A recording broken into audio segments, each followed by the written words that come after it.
Thanks, Greg, and welcome. I just wanted to personally welcome everybody to this great in-person event, which is such a delight after these months and months and months of isolation. It's a real pleasure to welcome you all back. It's really fitting that, in fact, we're kicking off this year's CoMotion with this particular panel that's moderated by my friend Harry Campbell, with Alex Israel from Metropolis, Candice Xie from VO. Hold on, I'm having a block. Will Coleman from Alto. Oh, did I just say Will Coleman from Alto? Yes, thank you very much. Because it's CoMotion really is about innovation. It's about looking at what's next, what's coming down the line. And I think these three companies, Alto, VO, and Metropolis, really do show us what's coming down the line in the future. So thank you very much for being here, and over to you, Harry.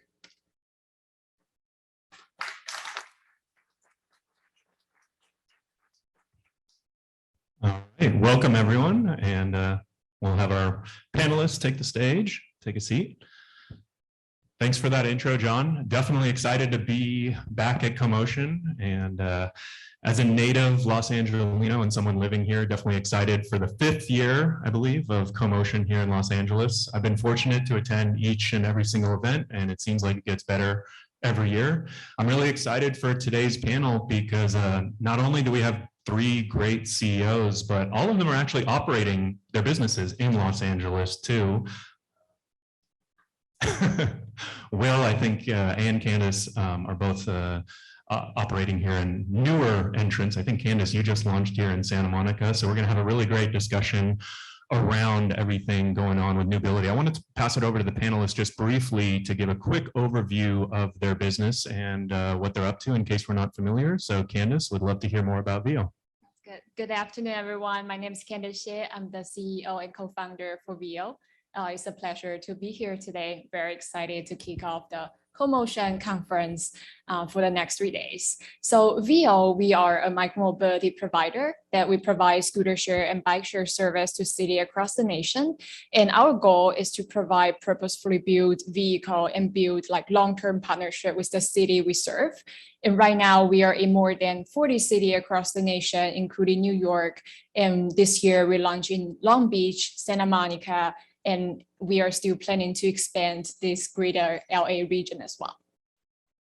Very cool. Will, let's hear about Alto. Yeah, thanks, Harry. Hi, everybody. My name is Will Coleman. I'm the co-founder and CEO of Alto. It's okay, John. My wife even just calls me that guy, so I'm totally used to it.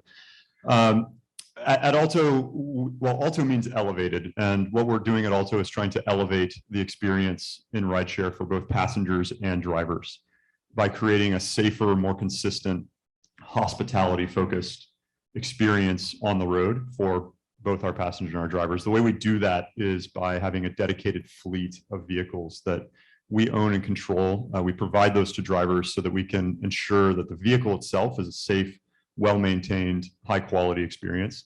And we also employ our drivers. They're all W-2 employees, not independent contractors. That means that we can be very selective in who we hire, vet them, train them, and performance manage to create an experience for them and for our customers that's, again, safe, consistent, and hospitable. And we are now operating across the US, here in LA, Miami, Dallas, and Houston. We're opening Washington, DC in the next few weeks, and also excited to launch the South Bay of San Francisco very soon as well. And we're excited to participate in the kind of rebound of mobility as we exit the pandemic. So excited to talk to you guys today. Very cool. I appreciate that. And, you know, I've known you for a few years and about Alto, and I'll be honest, it wasn't until about 6 months ago that I actually realized what Alto stands for. So I appreciate you also explaining that for anyone else who might have had that problem. Alex, love to hear about Metropolis. Thanks, Harry. I'm Alex Israel. I'm the CEO and co-founder of Metropolis. You know, I was thinking about Candice, you and Will talking about your organizations, and you're tackling these kind of very sexy future of mobility verticals. At Metropolis, we're tackling something that's much less sexy. We're tackling parking. Parking represents 14% of the surface area of most of the cities across the United States and up to 35% of the surface area of cities like Sao Paulo. We're reshaping that fundamental infrastructure with a kind of paradigm shift in how consumers interact with parking. So at Metropolis, we're an autonomous commerce platform. So you could think of us similar to Amazon Go, meaning this idea of all of these pain points and horrible experiences associated with parking, we're getting rid of it all and rebuilding it from the ground up. We're vertically integrating the parking industry and creating for a seamless experience. What I mean by that is you pull up to a Metropolis enabled facility anywhere in the United States or right down the street from this location as we speak. You pull up into the facility, you receive a text message when you arrive, and when you go to leave, you're automatically charged. Seamless checkout free commerce across the United States. We are in the process of, we're a little north of 300 locations across the US. Right now, we're in 32 markets and we're scaling to 500 locations by Q1 of next year. So if you haven't transacted with us or worked with us, you register one time and then you have that seamless experience anywhere you park across the United States. Really excited to be here with all of you today. Appreciate that, Alex. I mean, kind of sounds like a pretty sexy parking lot to me, though, if you ask. My name is Harry Campbell. I'm going to be moderating this session. I run an online media business called The Rideshare Guy, where we focus on covering the gig economy from the worker's point of view, and really, focus Uber, Lyft, last mile delivery. And, I was even one of the first chargers for Bird here in Santa Monica. So dabble in scooters at times too, Candice, as you know.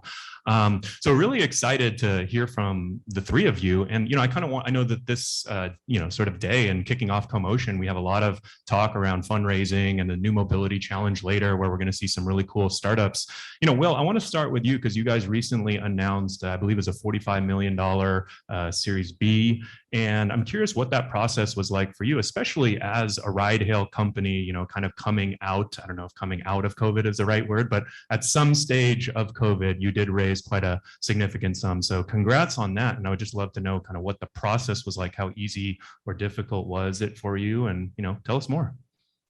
How easy or difficult? Yeah, I mean, it depends on which day you ask me. Now that it's done, I can say it was easy. But the reality is it became easy almost as quickly as our business became hard during the beginning of the pandemic. I kind of shudder, frankly, to reflect on March and April of 2020 when our business, like many others like ours, was impacted dramatically, essentially overnight. We lost 90 to 95% of our customers and revenue in 24 hours as the world kind of literally came to a grinding halt. And so, as you can imagine, that had an incredible impact on our plans, our expectations, and ultimately our ability to execute those and grow at the pace that we had expected. But I will say that we learned a lot during 2020. We tried a lot. I'm incredibly proud of the team and the resiliency that they had to get us through that. We actually exited 2020 having gone in thinking that we were kind of really on top of the world. We exited feeling like we were even stronger, that having gone through COVID, we had built a stronger, more resilient business than we had going in. We introduced a new B2B platform where we serve other businesses, and that now represents 30% of our revenue, a business that just didn't exist pre-COVID for us, and that is now entirely incremental. And so I would say when we started fundraising in the very early parts of 2021, we were just starting to show the green shoots from that work and from the recovery.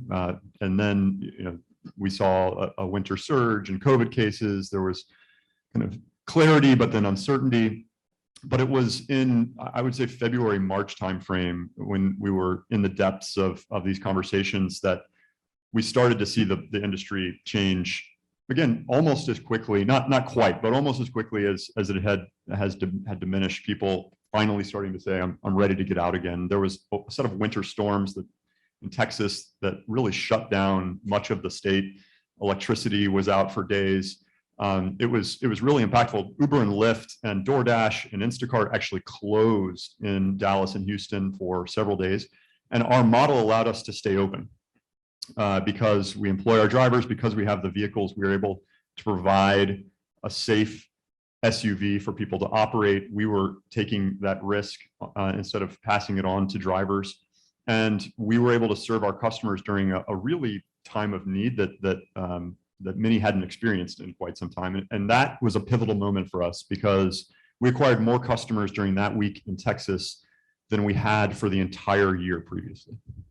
And that really set in motion a growth story for us that ultimately by March and April, as LA started reopening and we started to see these green shoots everywhere, the business turned around. And as soon as the business kind of was headed back in the same upward into the right direction that we were in pre-COVID, the conversations became a lot easier. The storytelling became a lot easier. And frankly, there were a lot more yeses than nos that I'd had previously. Interesting. Yeah. I mean, it seems like obviously probably somewhat obvious, but when the things were trending in the right direction, fundraising a little easier. Alex, $41 million Series A, $58 million raise to date, sticking on fundraising for a little bit. I'm curious, what is the one thing that, when you've been raising money and talking to investors, what's the thing that they're most excited about when it comes to Metropolis? I mean, you mentioned, being able to come in and out of a parking lot and registering once and paying, like that seems pretty cool to me as a consumer, but I'm curious how that balances with what investors are looking for. Yeah, I think it's a great question. It's really interesting. Will and I were talking a second ago as we were thinking about this conversation, and there's an investor that invested in us in our last round, 3L. They led our last capitalization, and Dave Lear, who's one of the founders of the firm, left me a voicemail right after he consummated the raise. And he said something along the lines, and Dave, excuse me for butchering this, but I would never invest in a parking company. I was investing in a payments company. And what he realized at the time was something that I think we had just started to understand, which was when you take over these locations and you become the payment platform of record at these locations, you end up onboarding millions upon millions of users, and you become a top of wallet solution. And the net result of that is we had 56,000 members on our platform as of April of this year, and we'll cross significantly north of 1 million this month. And it's that rapid growth that I think investors find compelling, but it's the ability to, I'd say, do two things, Harry. One, extend our platform onto other verticals. So not just think about parking. How do you think about drive-throughs? How do you think about retail experiences? How do you think about extending autonomous commerce to anytime you're driving your vehicle, how you can facilitate a seamless experience? You don't have to take out your wallet. You don't have to take out your phone. I would say that's one. The second component that I would say investors find really compelling is this idea of how you reshape the urban landscape. So we know and we dream about all future forms of mobility. Everyone in this room is probably going to go next door and check out the mobility hub. We're going to talk about vertical takeoff and landing drones. We're going to talk about autonomous vehicles. But what people don't want to talk about is the infrastructure required to facilitate those services. And at Metropolis, we're taking this old world of parking and we're converting those assets into mobility hubs.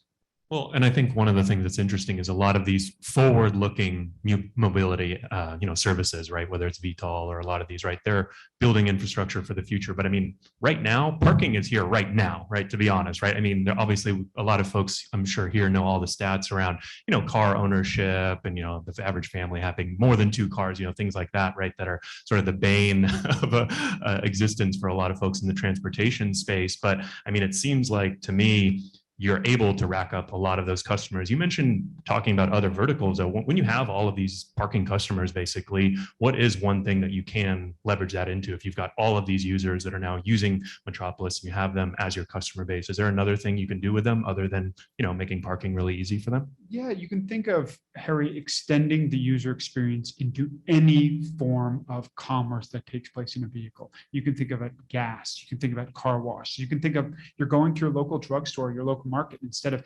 scanning a QR code or sending a text, that person is just bringing your goods out to you. You can think about how you can extend the entire experience to an entire suite of services associated with mobility. So we think about cleaning, servicing, charging, deploying of all future forms of mobility, and how do those individuals interact with that physical infrastructure. Very cool. So Candice, I want to step back from the actual nuts and bolts of investment for a second and look at your industry, the micromobility industry. I think we did see a ton of investment in 2018. Is that kind of when things exploded, maybe even into 2019? And, you had mentioned this term to me when we were chatting earlier, micromobility 2.0. It's even hard to say. I'm curious what you think about the broader landscape. Where are we at right now in the micromobility space in your mind? Micromobility is a lengthy word. And I will say micromobility start with like 1.0, which is a couple years ago, starting, I would say at the beginning of 2018. And at that time, it's a wild west. So there are companies, many of our competitors drop thousands of scooters in the city, in your neighborhood, and force the city to adopt legislation to set up like ordinance to accept their program. And I would say the next stage is actually like in the last 2 years, the cities are able to set up pilot program and test out different regulation, to test out different partners, vendors, and trying to understand what kind of form factor regulation that works the best for the cities.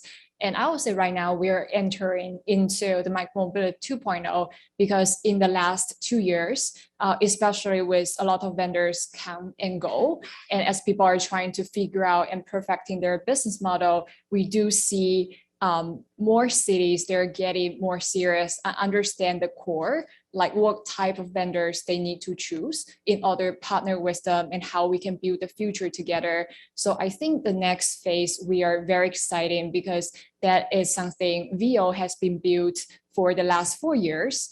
We provide like purpose-built vehicles start day one. We directly design, manufacturing our own vehicle and produce different types of vehicle for the cities. And 96% of our contracts are semi-exclusive or exclusive that build for like long-term 3 or more years. So I think we are at a very like good position and working with different municipality, help them understand what is the best combo and what is the best partner and best methods that we can build this together into the next 10 years. Yeah, no, I think it's interesting comparing the 1.0 and 2.0 because it's probably a good argument to make that there was almost too many operators and too much chaos at the start. I think one of the criticisms we've seen lately, though, when it comes to cities and working with micromobility providers, is that they often do limit the competition or they do limit the number of companies that can operate in a given city. I'm curious what you think about that, and has that, maybe I don't know if you would say it's over-regulation or regulation. Do you think that that's actually limited the growth of micromobility? Because I know personally, I'm very bullish on the aspects of micromobility that really, kind of improve transportation first, last mile. I've always been very skeptical of ride hail. Sorry, Will, improving first and last mile. I mean, I've tried to pick people up, in downtown LA coming from a train station or a subway, and it's a nightmare. But I've also dropped off many scooters, and picked them up at the expo line here in Santa Monica. So I'm curious what you think about that. So I would say micromobility for a longer term, we are here to stay. And from the city perspective, we understand that because the city has been burnt the bridges in the last 10 years by different types of technology and transportation offering. And they're concerned, like if they are building the next 10-year plan for their city, what if this program is gone the next year? So who is here to help to build the infrastructure? So I think from our end, we completely understand where the city comes from. So that's the reason why, even though we want to be bullish, we want to offer the density that we love to for the community in order to like reduce the congestion in the traffic, but we still want to work with the city hand in hand. Let's give each other some time. Let's build the trust. Let's build some successful model before we actually scaling up. So I think with the limitation the city staff has, I think like starting with limited vendor is actually a good practice that gives the vendor to compete better because there's no vendor putting 20,000 vehicle versus the other putting 1,000. So it can be a better like competition landscape for the vendors and also can give the city bandwidth to manage and work with the vendors to bring the programs to the next step. Makes sense. Anything to add, guys? If not, I've got my next question teed up. I can talk to you about ride hail and picking up. I mean, I think the reason why I brought this topic up and why I think it's interesting is because, the competition is obviously, I'm curious actually, Alex and Will, what you think about it in regards to the competition. I don't know if Metropolis has a ton of competition, in kind of exactly what you've described. Will, obviously, Thank you. There are a couple. Yeah, I'm That's helping an you idea, I'm, guys. I'm helping you raise your next round, by the way, if there's any investors listening. But Will, I mean, obviously you've got Uber and Lyft. I'm curious if you think of them as competitors or if you think of yourselves as in a different, I mean, obviously you're providing a very similar service and getting folks from A to B. But how does that, talk to us a little bit about that competition and maybe even LA specifically, since we're here. I know you guys have launched and you're probably got a close eye on this market. Yeah, I mean, I think we believe at Alto that that mobility needs to be an ecosystem, and there's certain reasons to have different types of mobility that exist. And so we know actually and have built Alto with the understanding that very short rides are both unprofitable for the operator, bad for the city in terms of congestion and vehicle miles traveled and emissions, and so traditionally not the right form of mobility for that specific need. And so a lot of the things that we've done at Alto, we're taking what I would say is a very contrarian point of view to how to build a vertically integrated mobility operator. And it starts with rideshare, but it's really about becoming an operator of the future for mobility fleets and specifically vehicle fleets. But the way that you need to design and build that kind of company is very different, because we're trying to do it in a way that is frankly more responsible for cities. When you call an Alto, we won't pick you up in less than 10 minutes. And the reason for that is because if you call an ambulance here in Los Angeles, it's going to take 6 to 8 minutes, maybe longer to get to you. And they have lights and sirens. And if you call an Uber pre-pandemic, it might take 4 or 5 minutes or less. That's consumer surplus that these companies have created. It's good. You perceive it as a good thing, but it actually creates really negative externalities for the city around just the number of underutilized and vehicles causing congestion on the roads. And so we know that changing people's perception and behavior around what to expect, what is convenient, and how should I plan my mobility is actually really important. And we know that we can't compete with Uber and Lyft on that because our model is different in that we have to underwrite that capacity. We think that's actually an important thing that we do because it makes us make rational decisions as an operator. And so we will never be able to compete with them on speed as long as they aren't held to that same standard. But we think that it's the right thing to do, and we can convince people that we're doing it the right way. And when I say vertically integrated, I think, as we think about infrastructure and cities, we believe that ultimately someday 100% of demand, whether it's in 5, 10, or 15 years, will be serviced by fleet operators, not by individuals in a marketplace model. Because as autonomous gets closer and closer, there will always be needs for drivers in certain percentages of trips. But there will be cases where a Waymo vehicle or a self-driving Tesla or whoever's going to make that car drive itself is going to need to commercialize that, and they're going to need the platform on which to do it. Which the platform isn't just the technology; it's the facilities, the infrastructure, the parking, the charging, the safety and maintenance to do that with fleets of hundreds of vehicles across the U.S. And that's really at the core of how we don't see ourselves competing with Uber and Lyft on that. We see ourselves competing with Apple and Google and others as we create this kind of full vertically integrated platform to be able to offer that solution, not only now, but in the future. I think what Will's alluding to is really important. And I think we have to, as an industry and as organizations, think about what that future state is that we're trying to strive for. I'll mention 2 quick caveats. One, I'm pretty sure I'm in the top 1% of micromobility users and rideshare users, probably globally. I'm obsessed with new modalities, and I try to be an early adopter.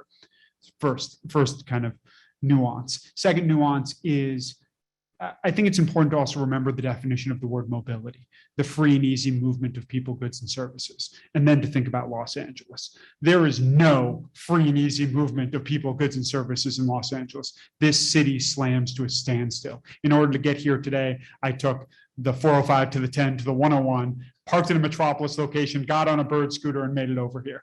That was not free or easy.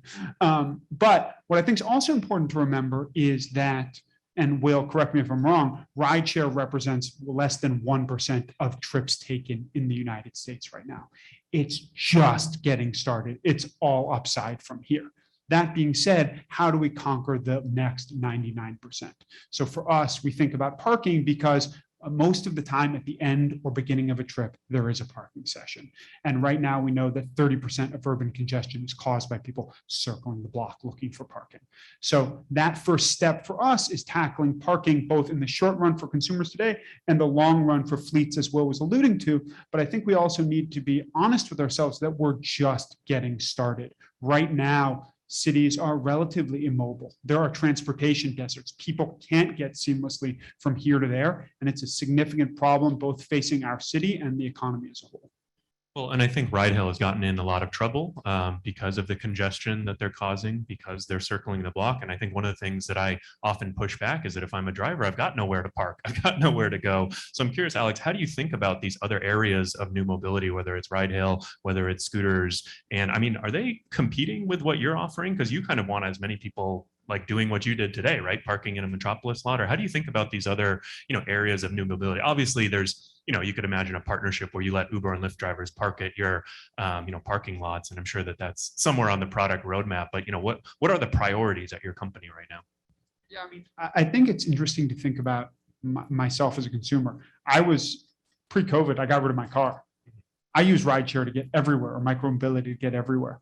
It was phenomenally expensive. It didn't work for me at the time. But, if you think about as an organization, we are not long parking. I don't believe in the long-term viability of cities being dominated by this old world asset class. I think that you'll see the land be repurposed, whether that be repurposed or repatriated by the community for a park or a higher and better use, whether it's utilized for mobility services, cleaning, servicing, charging, all future forms of mobility. But I think to your point, Harry, absolute utilization, what we know is that parking lots today are only utilized 35% of the time. We absolutely know that autonomous vehicles, although pundits love the narrative that they're going to circle around endlessly looking for their next job, they're going to go somewhere to either be stored, cleaned, serviced, and prepared for their next job. They won't cause that accelerated congestion. So Metropolis or our locations provide that perfect platform to facilitate rest stops for drivers today, waiting areas, any type of staging location, or any type of infrastructure for all of those future mobility needs. Got it. Interesting. I mean, so I've heard the term thrown around a couple of times already, vertical integration. Candice, I think, do you describe your company as vertically integrated? Maybe define it for us, like what it means in your eyes. There are no tech companies that aren't vertical integrators. I'm just kidding. I think that's actually the new wave. I think there's we're full stack vertical integrator. Candice, what do you think about this vertical integration? And talk to us a little bit about how it works with VO. Sounds good. I think for VO, we are one of the very few vertically integrated with our manufacturing, with our supply chain. That gives us very great advantage when we are like making our offering to our users and also to the cities. I like the example Alex just mentioned. Take him as a user, and also I want to take myself as a user. So myself, I am a recreational biker, and I don't like driving. And I'm very risk averse. So I'm not an avid stand-up scooter riders. So when we launched in city of Chicago, and when I try to use our scooter to commute between my home to my office, I find there's a flaw because sometimes I wear heels to the work. It's very dangerous to ride a stand-up scooter while like riding on the heels and also with the beat bags, with the computer, laptops and everything. So I reflect like, this is wrong. Like that means we didn't provide a good form factor to our users. So we like gather a lot of our user feedback and find out maybe we should provide something, have a similar ride experience as a bike that lower down the entry for our users. So we designed our first like city scooter and rolled it out like last summer. So that is actually one of the advantage our supply chain gave us because our industry is still very young. I think we're still trying to understand who our user is and what do they need. So our manufacturing capability give us the ability to roll out different form factor and also continuously innovate and upgrade our offering to our users as well to improve their rider experience, to make the program more sustainable, accessible, and also more equitable.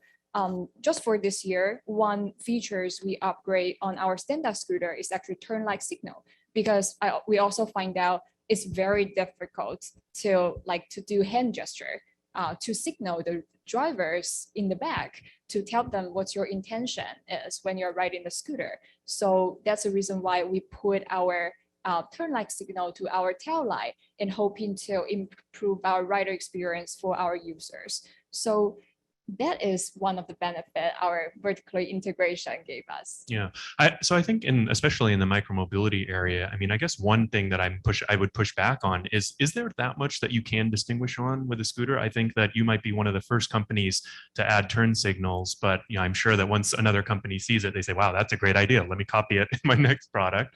So I'm curious, do you think that that aspect of the vertical integration when you're manufacturing, do you think that gives you a big advantage over the competition, or do you think it's a benefit, small or large? I'm curious what you think. That's a great question. I will say the feature product line, it can buy us a lot of time because we are competing for a competitive RFP process, and the contract is a limited asset there. I will say our advanced product and also better product line offering give us advantage when we are competing for the RFP process, and that gives us time ahead of other competition.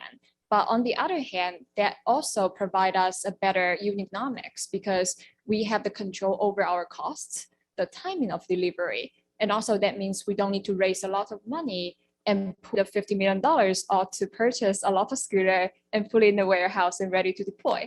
And it gives us a lot of cash flow, flexibility as well.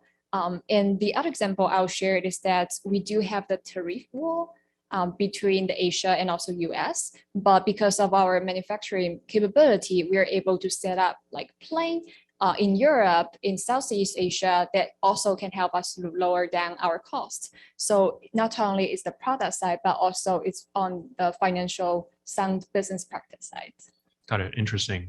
So I think we've got about 10 more minutes here. I think if anyone does have a question in the audience, we might have a few minutes for a question. I don't know if there's anyone running around with a mic. Otherwise, if you do have a good question, think of it now, and we might either make you yell it, or someone may be able to run up and give you a mic. I'll call for questions in a second here. Along these lines, Will, you guys provide vehicles for your drivers, right? You've got employee drivers, and so that means that they don't bring their own vehicles. You've got a fleet, I think, of hundreds or maybe more in Los Angeles right now.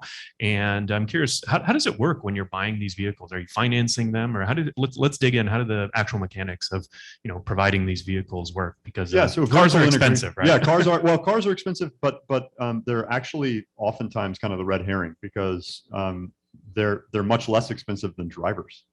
Drivers are the real asset in our model, and they're the real thing that is expensive and capital intensive for us.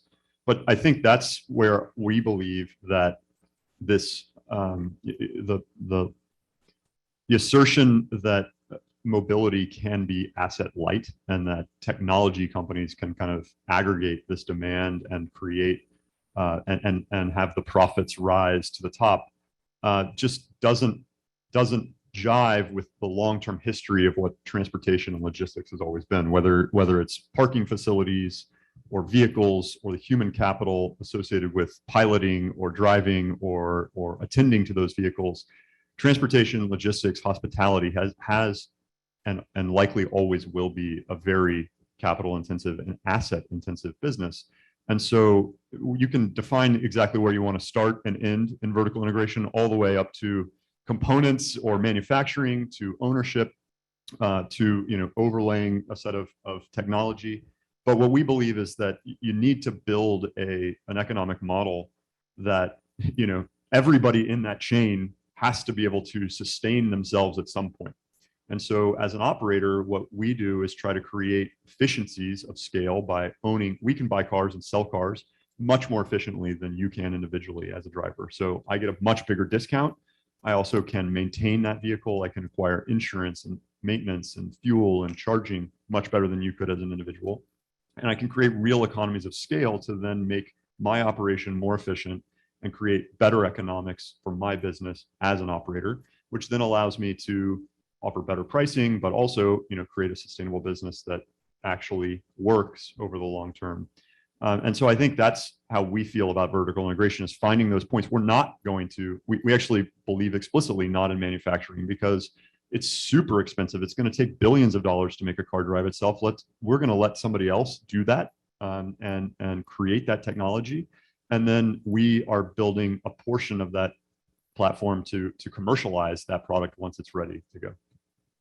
Very cool. So we've got a few minutes left. If anyone has a question, go ahead and raise your hand. Maybe we can send a mic up, or you can just yell it. Any questions in the audience? I can't quite see you because there are a lot of bright lights, but I see someone with their hand up.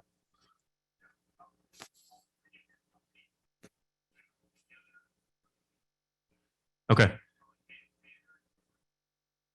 So the question was, how can all three of your companies work better together for the user, data standards, stuff like that? Anyone want to take this? And if you have a specific person you'd like to hear from, you can also call them out by name. This is your opportunity. Alex. I mean, I'm happy to jump in here.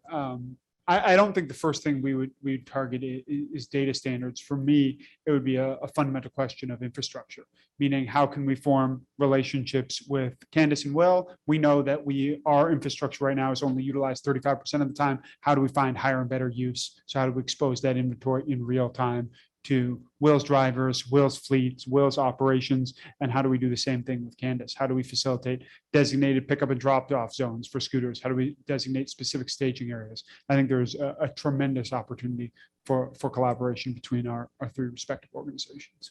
Anything in the works that we should know about? Or maybe after this panel, we can all talk. We're making big announcements right here on right here. CoMotion Live. Trying to break some news, but if not, it's okay.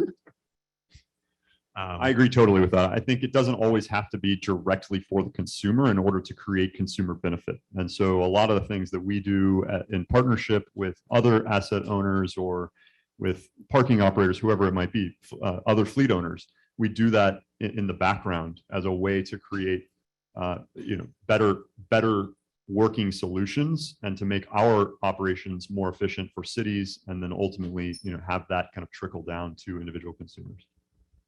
Cool. Do we have another question up there? Feel free to let us. Yeah.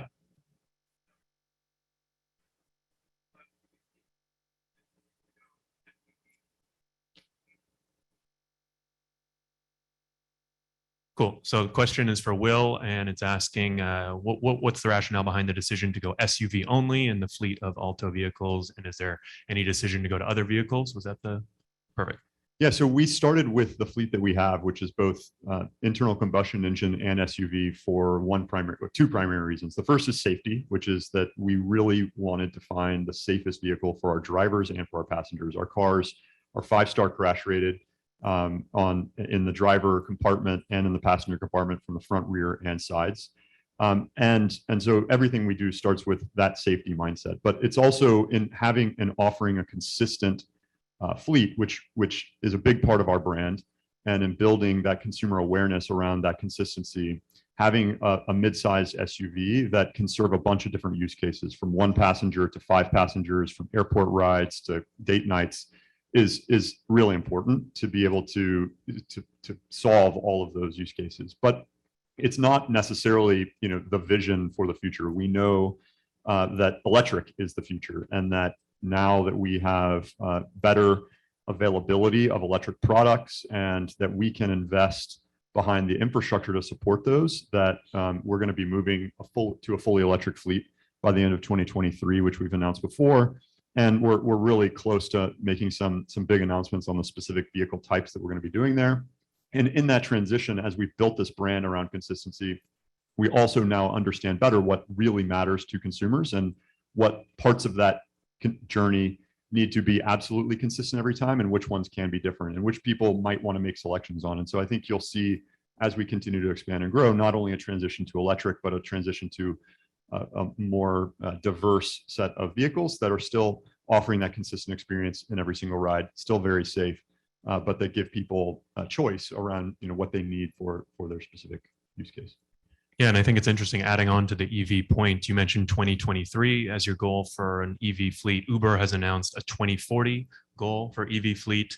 Lyft, I had their sustainability director on my podcast, and he said 2030 goal, and 1% of their cars right now are actually EVs. So not many, but I think it kind of, lends itself to the, it's tough, right? If you don't own the fleet, right, how do you convince a bunch of independent contractors to go to and buy EVs, right? It's going to take a lot of work versus a fleet model. The economics are still tough. Even as a fleet operator, the TCO of most available electric vehicles still don't 100% make sense, even with significant amount of subsidy.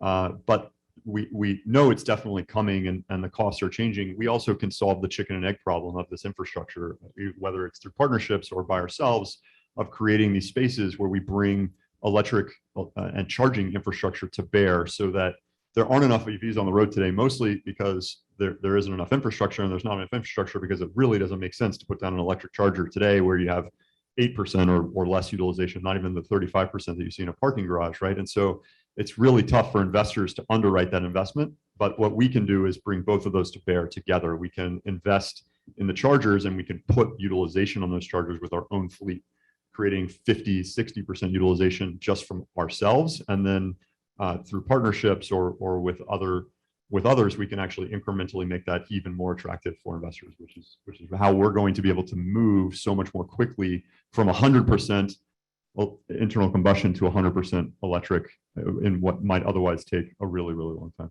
Yeah, I'm glad we brought up electrification. I mean, it's obviously hot right now. Rivian just IPO'd at over $100 billion, and I think their market cap is, even 160 or 150, something pretty crazy. Candice, I'm curious, do you ever sometimes think, like, what's up with all the, talk about electrification? You were kind of the OG of electrification with scooters, right? I mean, scooters, I guess e-scooters were really, in my mind, kind of like one of the first large-scale fleets to be electrified. 1% of Lyft vehicles are electric, but here you are with 100% electric fleet, right? Right. We are 100% like electrified scooter with different modes. We offer sedan scooters, stand-down, and also e-bikes. So I think this is the reason why micromobility is to stay, not because the user demands is there, but also we provide like more sustainable transportation modes for everyone. So I think we might have time for one last question. I see right here in the front row. I'm going to make it easy so we can hear you.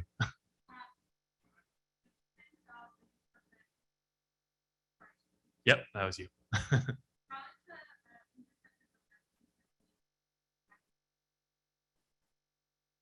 Cool. So the question was, how was the recent infrastructure bill that was passed going to impact your businesses? I guess, how are you thinking about it, or if you're even tracking it?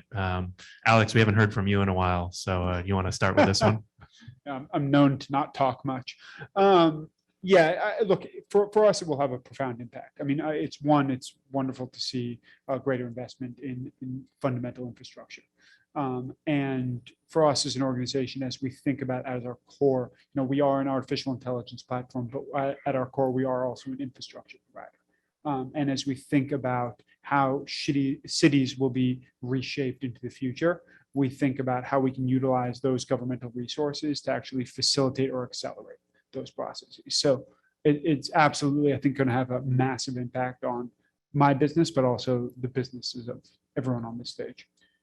Yeah, and I mean, I know for me, just looking at the infrastructure bill, I've seen a lot about electrification and this, and I mean, it seems like it's a pretty big bill. I'm curious, Will or Candice, is this something that you're kind of like actively tracking, or like seems good, but I'll dig in or have my team dig in later? Like, how important, would this be, like, on an actual detail level to your business? So for VO, I would say one of the limitations for micromobility to grow, not only is the city regulation, it's also the infrastructure. So we are very excited and also enlightened to see the direction we are going, because that pave out a very bright future for like bike lane or more bike racks or better infrastructure for city for people who don't want to drive. So I think that is a very great incentive for us. And we need to wait and see how it shake out. But I think that is the right direction to go. Very cool. Well, I appreciate everyone's questions, comments, concerns, and Candice Xie from VO, Will Coleman from Alto, and Alex Israel from Metropolis. Really appreciate you all coming on.